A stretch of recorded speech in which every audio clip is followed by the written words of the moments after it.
Hi there, have you ever tried a beef tripe? Today we're making this spicy Sichuan beef tripe stew. Once we slice the beef tripe into smaller strips, we're going to start with a pot of water with ingredients I have put in, bring to boil. Meanwhile, we're going to smash some garlic, ginger, slice some spring onion, and some chilies. Chilies are optional, it just adds more heat to the dish.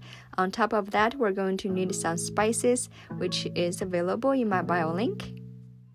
Once water starts boiling, throw in the beef tripe to cook for a few minutes. Remove to drain. Quickly heat up some oil, adding garlic, ginger, chilies, peach and bean paste to mix on medium heat before we throw in the beef tripe. Now season the beef tripe with dark soy sauce, light soy sauce, and a spice pack. Make sure you mix them well before we add in the water. Bring the broth to boil and adjust the heat to medium. Simmer for about 40 minutes or so until the texture of the beef tripe is to your liking. Now we're going to remove the spice residue and season with some chicken powder, garnish with spring onion. There you have it.